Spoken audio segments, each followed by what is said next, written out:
biografia que apresenta um pouco a vida e os acontecimentos relacionados a Dom Helder Câmara. Padre Hernani Pinheiro, eu sei que o senhor foi um grande amigo, um irmão, praticamente um filho de Dom Helder, morou durante vários anos com o nosso bispo profeta. Fala um pouquinho do senhor, se apresenta um pouco para nós, para que as pessoas conheçam quem é o Padre Hernani. Muito prazer. Bom, eu cheguei em Recife um pouco depois da chegada de Dom Helder como arcebispo. Mas eu sou cearense, estudei filosofia no Seminário da Prainha em Fortaleza, fiz teologia em Roma. Depois da teologia em Roma, durante o Concílio Vaticano II, eu solicitei ao bispo para ficar um ano na França como operário, porque eu gostaria de trabalhar no Brasil com os operários. Então, eu morei um ano com os padres operários da França e trabalhei numa fábrica de metalurgia, depois de ter terminado o curso de teologia. Uma experiência muito rica, né?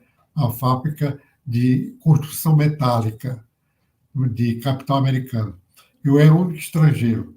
Então, no começo, criou uma certa dificuldade. Apesar de eu já falar francês, eles tinham muita gíria e faziam como brincadeira, falando de gíria, porque eu era estrangeiro. Mas depois criou um clima, muita fraternidade com os operários.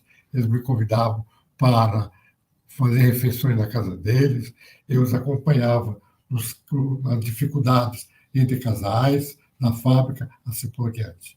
Voltei ao Brasil, depois de 5 anos fora, e o bispo de Limoeiro do Norte, a minha diocese de origem, me ordenou 6 meses depois de voltar ao Brasil. E então, logo de seguida, eu trabalhei no seminário da Prainha em Fortaleza como professor. Eu apresentava o Concílio Vaticano II para os alunos, aulas de pastoral. E o seminário de Fortaleza fechou em 1966, então os bispos me solicitaram que acompanhasse os seminaristas do Ceará a Recife. Aí foi que fui trabalhar em Recife.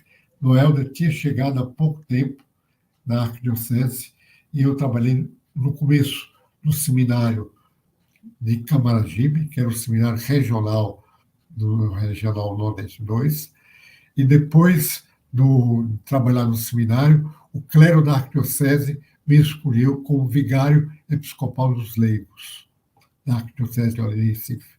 Após isso, eu também fui coordenador da pastoral de Olinda e Recife durante 5 anos. Finalmente, depois de tantos contratempos, sobretudo nos tempos da ditadura militar, que Recife era especial por causa do governo de Miguel Arraes, havia realmente um clima de muita tensão, mas, ao mesmo tempo, um clima de muita conscientização política de esquerda, né? E logo alguns intelectuais se aproximaram muito de Dom Helder, então eu fiquei no seminário acompanhando o clima da arquidiocese nesse início. Depois de 10 anos em Recife, eu pedi a Dom Helder para ficar um ano sabático. Então, fiquei um ano em São Paulo fazendo mestrado em teologia. Olha. E dava aula também para os alunos, tanto os alunos do seminário como os alunos do curso leigo que havia na Arquidiocese de São Paulo. Na volta de São Paulo, os bispos me pediram para assumir a direção do Instituto de Teologia, que se chamava ITER. Nossa! Instituto de Teologia do Recife. Aí conhecidíssimo, né? Um seminário importantíssimo para a história da Igreja do Brasil. O seminário foi o instituto que teve muita influência por causa de Dom Helder. Então, eu fiquei 5 anos na direção do instituto, dando aula também de teologia pastoral e de espiritualidade. E, nesse período, nós trouxemos a Recife os bons teólogos do Brasil e da América Latina para dar aulas, cursos específicos, né? Leonardo Boff deu aula lá no instituto, Clodovis Boff, segundo Galiléa, que é um teólogo chileno que tinha muita influência no Brasil, né? Até um metodista, não me recordo o nome dele agora, vou já lembrar, ele deu aula sobre os padres da Igreja Primitiva no Instituto de Teologia. Então, o Instituto ganhou realmente uma conotação muito mais ampla do que o Nordeste. Era um instituto que tinha diálogo com os outros institutos, sobretudo de Salvador e de Belo Horizonte. Bom, depois disso, a CNBB me solicitou. Então, eu vim trabalhar na CNBB, onde estou há 34 anos. Fiquei muitos anos como assessor do setor leigos da CNBB, dos movimentos leigos. Depois, durante a Constituinte, nós formamos uma equipe para acompanhar o diálogo entre a CNBB e o Congresso Nacional. Depois disso, os bispos me nomearam assessor político da CNBB. Né? Então, eu fiquei 10 anos assessor político da CNBB. A partir daí, eu fui nomeado também diretor do centro que prepara os estrangeiros para trabalhar no Brasil, chamado Centro Cultural Missionário, né? Para aprender português, para aprender a história do Brasil. Eu fiquei 5 anos coordenando esses cursos de 40 a 50 alunos cada, 3 cursos por ano. Às vezes tínhamos 14, 15 nacionalidades diferentes. Ia voltar para o Ceará, os bispos me solicitaram que eu voltasse para a CNBB.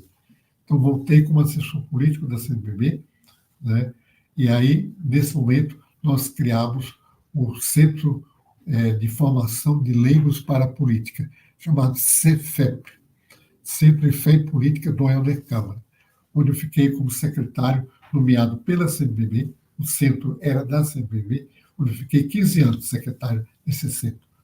Bom, agora com 86 anos, eu estou mais ligado a nenhum trabalho assim específico, embora faça parte também da comissão do laicato da CNBB. Me parece que, como síntese, é esta a minha vida. Opa! Padre Hernani, eu cheguei a escrever na introdução do livro, Dons da Profecia, que as pessoas que eu convidei para escrever no livro, elas mereceriam ter um livro a respeito delas. Eu até quero recordar para as pessoas que estão nos acompanhando nessa entrevista que o Padre Hernani publicou um livro pela Paulinas, uma autobiografia dele, vocês podem acompanhar toda essa história que ele nos disse aqui, muito mais por essa obra. Eu acho, sem dúvida nenhuma, a Igreja do Brasil tem uma gratidão imensa, Padre Hernani, pelo trabalho que o senhor desenvolveu e continua desenvolvendo a serviço da Igreja do Brasil. Acho que eu sou muito feliz e muito orgulhoso de ser seu contemporâneo e de ter construído uma amizade de muitos anos contigo. O senhor, sem dúvida nenhuma, é um mentor para a minha vida, para a minha caminhada de fé e de cristianismo no dia a dia da vida. Acho que eu não conheci Dom Helder de perto, mas eu conheci Padre Hernani e tenho orgulho de tê-lo aqui no nosso canal conversando sobre o nosso bispo Dom Helder Câmara. Muito obrigado. Padre Hernani, no seu artigo, você fala de um legado profético, né? Um legado profético de Dom Helder Câmara. Eu até convido que as pessoas não deixem de ler o seu texto, que é maravilhoso. O senhor fala o livro se chama Memória e Missão. É uma autobiografia, colocando um pouco minha experiência pastoral nesse livro, né? O texto do livro editado pelas Paulinas. Ele tem aqui na minha biblioteca aqui, eu já li, é uma história muito bem escrito, o senhor cuidou bem de todos os detalhes e deixa, sem dúvida, uma mensagem, um testemunho maravilhoso para todos nós. Falando agora de Dom Helder, Padre Hernani, eu gostaria de perguntar, você fala dos caminhos do dom, como pastor e profeta. Agora, eu queria que, inicialmente, você fale para nós como é que foi a atuação de Dom Helder Câmara no período da ditadura militar. A gente sabe que Dom Helder foi nomeado para Recife 14 dias antes do golpe militar, em 1964. Foi depois, né? Depois. Foi 15 dias depois. Eu errei esse elemento. Mas, então quer dizer que praticamente o episcopado de Dom Helder Câmara, que ele tornou-se emérito em 85, foi bem quando a gente volta à democracia. Então, o pontificado de Dom Helder coincide com o período da ditadura militar, o pontificado dele em Recife, né? Ele ficou 21 anos como arcebispo de Olinda de Recife. 21 anos. Conte para nós esse tempo. A personalidade de Dom Helder de Recife foi constituída também antes dele vir para Recife. Eu gostaria, talvez, de chamar a atenção de alguns fatos, assim, rapidamente, para chegarmos a Recife, né?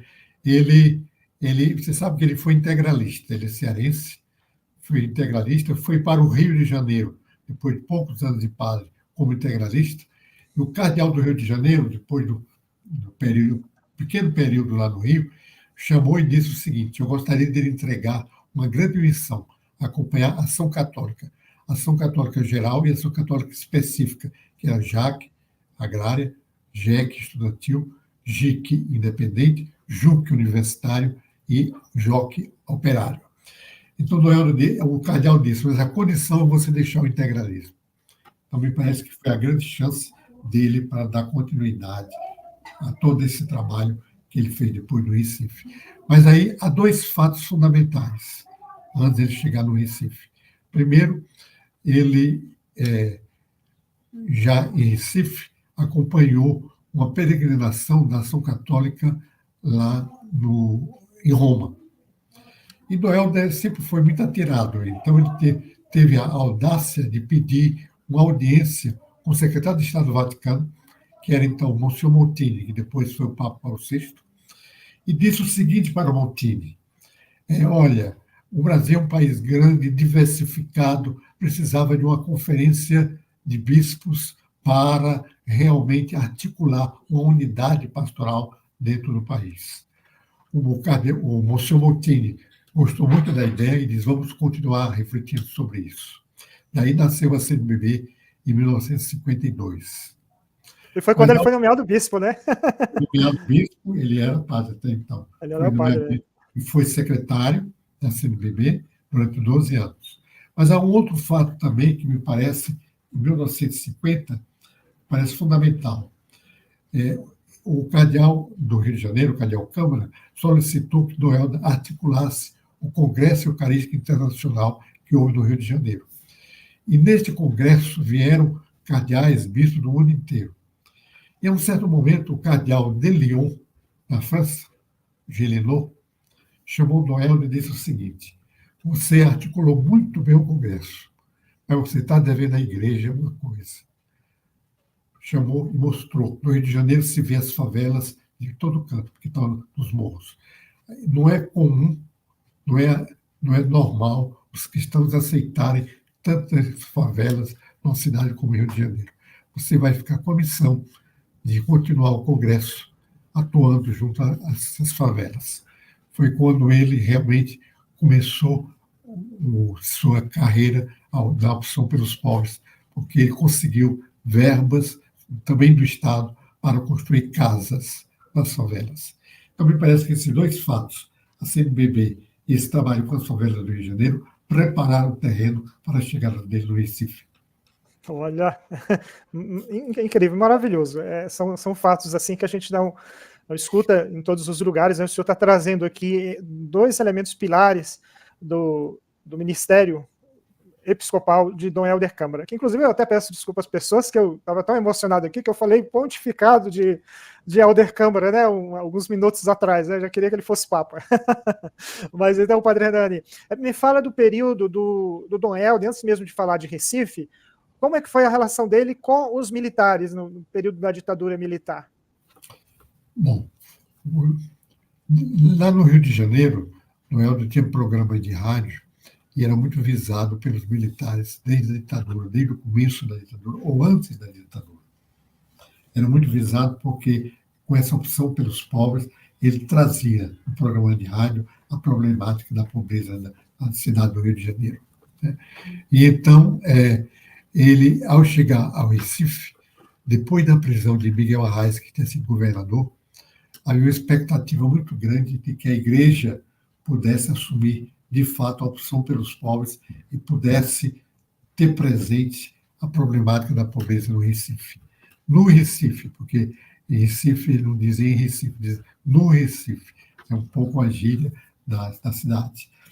Então, ele foi nomeado, depois de 12 anos secretário da CNBB, arcebispo do Maranhão, primeiro, mas depois de 2 semanas, que tinha sido nomeado para o Maranhão, morre o arcebispo de Olinda e Recife. Então, ele foi transferido do Maranhão para assumir a arquidiocese de Olinda e Recife, em abril de 1965. Né? E aí ele foi muito bem acolhido. Foi uma festa a chegada dele no Recife, porque já era um homem conhecido em nível nacional, sobretudo durante o Concílio Vaticano II. Né? Então, ele foi muito bem acolhido e fez um discurso, talvez, na minha opinião, um dos melhores discursos dele, em que ele se identifica com o povo do Nordeste, voltando ao Nordeste, se identifica e diz: aqui no Nordeste, aqui em Recife, Jesus se chama Manuel Joaquim Severino. Por que Severino? Porque há um santuário de São Severino dos Ramos, que é o grande santuário da região da arquidiocese. Então, ele, ao falar Jesus aqui é Severino, ele quer valorizar todos os romeiros de São Severino dos Ramos. Então, ele fez um discurso em que ele diz: está aberto para dialogar com todas as facções ideológicas do Recife, de direita e de esquerda. A casa dele estará aberta para todos. E, de fato, ele, logo no começo, teve muito contato com os pobres, mas também ele recebeu, aqui é um fato um pouco curioso, mas eu acho que vale a pena contar. O comandante do 4º Exército de Recife pediu uma audiência do Helder e foi visitá-lo, com o novo arcebispo. E na visita, tudo bem, aí diz: Noel, eu tenho um pedido a lhe fazer.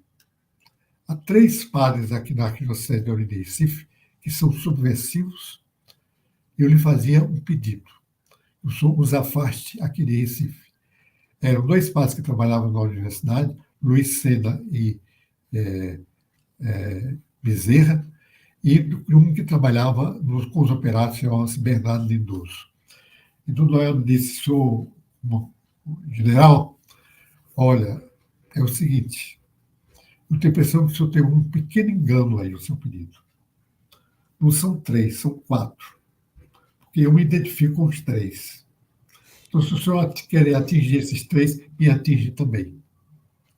Aí o general disse: não, senhor. Não, o senhor não. O senhor não se sabia aqui. É um fato simples, mas que mostra logo a feição dele, né, no contato com os militares. Agora, de fato, em Recife, a cidade era de esquerda e havia muitos grupos de intelectuais e também no meio popular. No meio popular, sobretudo, era muito forte a Ação Católica Operária, que era a JOC para adultos, chamava-se ACO, o que eu trabalhei muitos anos, juntamente com o padre suíço-francês chamado Romano Zefferi. E nós tínhamos um grupo de operários muito conscientes, sindicalistas, sobretudo. Né? E também ele, logo no início, ele fez visitas a todos esses grupos e eu os acolhia. E fundou a Comissão de Justiça e Paz, que tem um papel muito importante em Recife nesse período.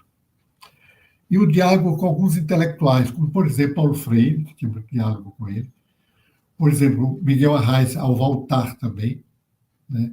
Ariano Suassuna, que era professor do seminário, né? E alguns, ele criou também um teatro popular do Nordeste com um grupo de intelectuais de esquerda, Teatro Popular do Nordeste, que tinha um grupo muito interessante, e é esse mesmo grupo que depois criou aquela Via Sacra, lá no interior de Pernambuco, que hoje tem fama nacional e internacional.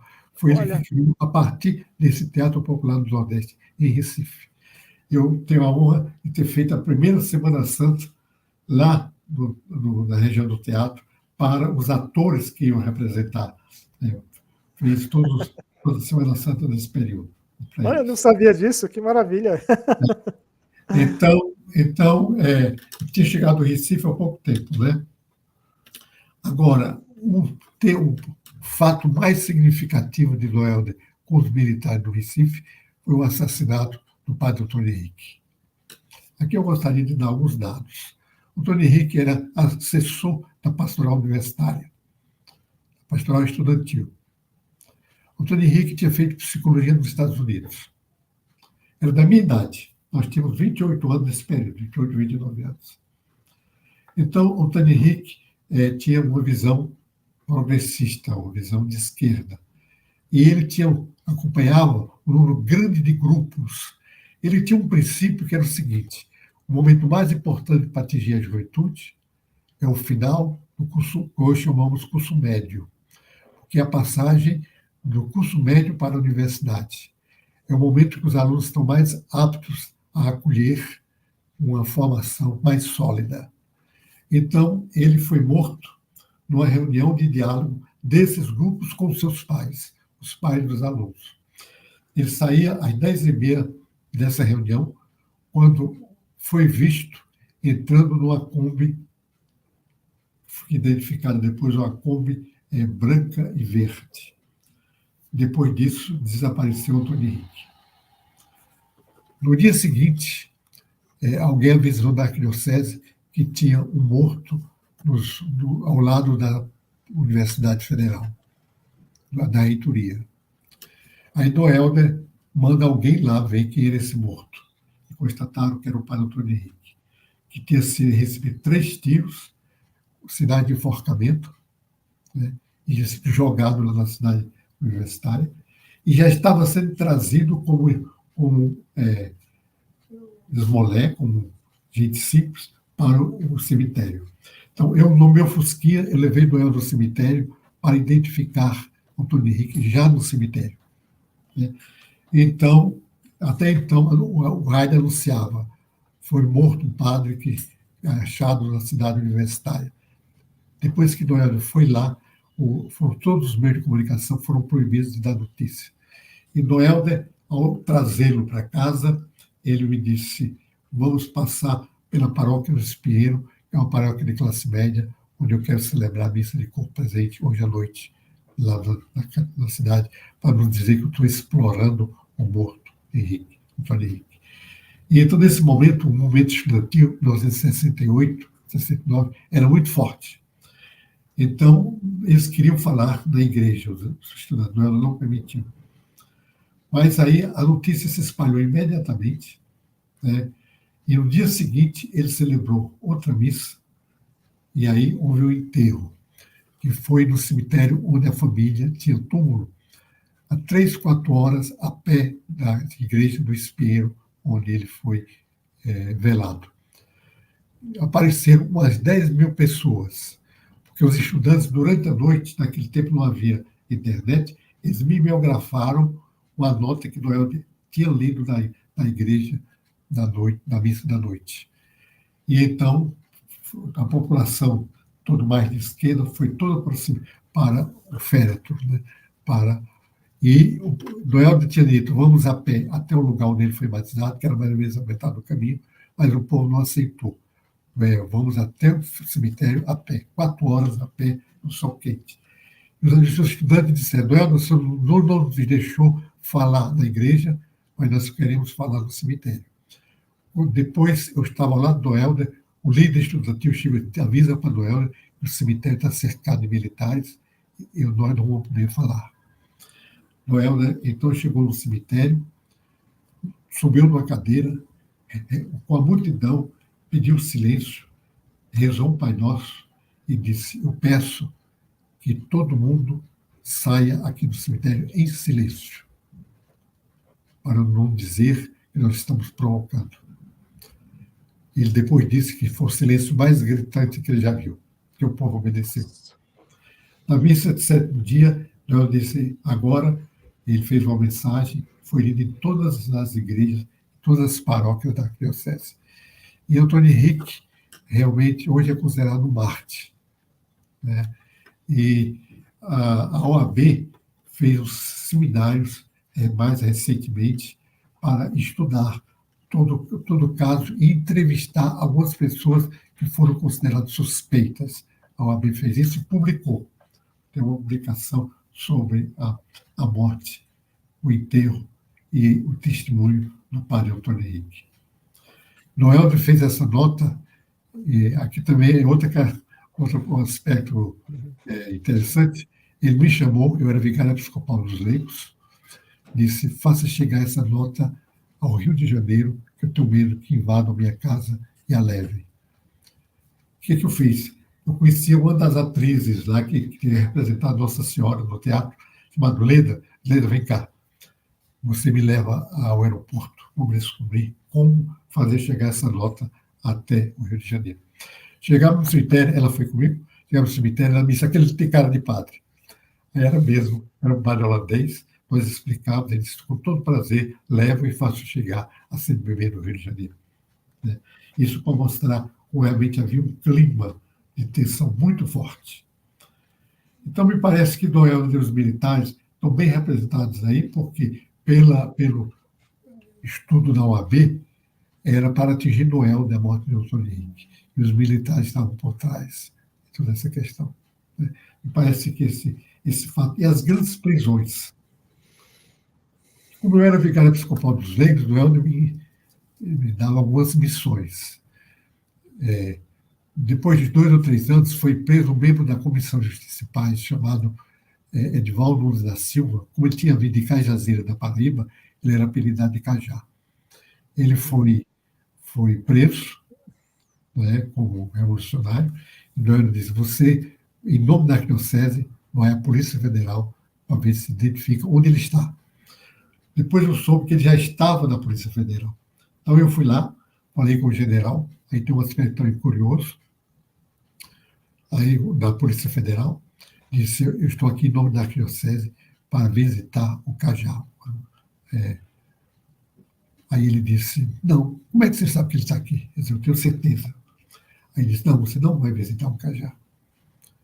Depois ele disse, espera aí, uma condição, você visitar o Cajá, eu lhe dar uma aula sobre o marxismo. Os padres são muito ingênuos. Meu raciocínio imediato foi o seguinte, eu não posso negar, porque eu quero é ver Cajá, e é saber que nós estamos acompanhando. Aí eu disse, assim, general. Aí me levou para uma sala, me deu uma aula, que eu não ia contar o que ele disse, mas me deixou depois ir até o Cajá. O Cajá foi condenado a 1 ano de prisão e eu o visitava todos os sábados. Aí outro fato significativo também no contato com os militares. Olha, depoimentos assim fortes e inéditos. Muitas pessoas não conhecem essa história e é preciso que essa memória não se apague, né, para que não volte a acontecer situações como essa no país. Sempre falar dessa época é uma dor que atinge a alma de todos nós brasileiros e brasileiras. Como é que pode a gente saber que teve um tempo na história do nosso país que a gente teve que conviver com a tortura e com a perseguição? Lamentável. Bem, Padre Arlani, depois dessa história da questão dos militares, vamos trazer uma história muito bonita da vida de Dom Helder, que é o Concílio Vaticano II. Sabemos que o Dom Helder ele teve um protagonismo significativo durante as sessões do Concílio Vaticano II. A gente tem até uma coletânea de livros que fala das memórias dele do concílio, das cartas que ele escrevia toda madrugada. O senhor chegou a comentar a respeito disso no seu artigo. Conta para nós, Dom Helder Câmara, no Concílio Vaticano II. É uma história belíssima, conte para nós. Olá, ouvintes. A leitura do Evangelho hoje é Lucas, capítulo 12, de 8 a 12. O tema central deste texto é sobre a importância da presença do Espírito Santo na história da salvação. Interessante perceber que o Evangelho de Lucas nos mostra 3 momentos importantes da presença divina no meio de nós. Primeiro, no Antigo Testamento, Deus esteve presente, sobretudo por meio dos profetas. Depois, pela vida e ensinamento de Jesus Cristo. E agora, não tendo mais a presença do Filho do Homem, a história da salvação prossegue com a presença do Paráclito no meio da comunidade. O Evangelho de Lucas é o que mais fala sobre a ação do Espírito Santo na comunidade. Logo no início de sua vida pública, Jesus anuncia na sinagoga a boa notícia. O Espírito do Senhor está sobre mim, pois que me ungiu para evangelizar os pobres. Certamente, a comunidade cristã entendeu que, após a morte e ressurreição de Jesus, o Espírito Santo é que moveria os fiéis na evangelização. Por isso, no texto de hoje, o evangelista entendeu o quanto era necessário o Paráclito para a vida da comunidade. Jesus envia o Espírito Santo, que conduzirá os cristãos, dará coragem e proteção. No texto de hoje, Jesus disse: quando vos conduzirem diante das sinagogas, magistrados e autoridades, não fiqueis preocupados como ou com que vos defendereis, ou com o que direis, pois nessa hora o Espírito Santo vos ensinará o que deveis dizer. O evangelista entende que o Espírito move o cristão na evangelização. E quem impedir essa missão está rejeitando e impedindo a vontade de Deus. Lucas está se referindo aos perseguidores dos cristãos, às autoridades romanas e religiosas, que prendiam e matavam, como fizeram com o apóstolo Paulo e seus discípulos quando pregavam o Evangelho movidos pela ação do Espírito Santo. A Igreja nos ensina que a presença do Espírito Santo já existia desde a criação. No primeiro capítulo do livro do Gênesis, encontramos essa presença como um sopro divino, que da língua hebraica é escrito como ruá. Em meio a este contexto de guerras que estamos presenciando em vários lugares, em meio ao ódio que muitas vezes imperam como sentimentos e ações violentando os seres humanos e a natureza, tudo isso são exemplos de afrontas contra o Espírito Santo, pois afronta o projeto de Deus, que é de vida em abundância para todos. Nesse momento, oremos unidos ao Papa Francisco e pedimos para que a divina ruá, o sopro divino, seja o sopro de vida, de acalento às vítimas dessas violências e também seja sopro de transformação dos corações dos dirigentes desses conflitos. E oremos para que a divina ruá continue animando fiéis a viver e anunciar a boa nova, o Evangelho de Jesus Cristo. Amém.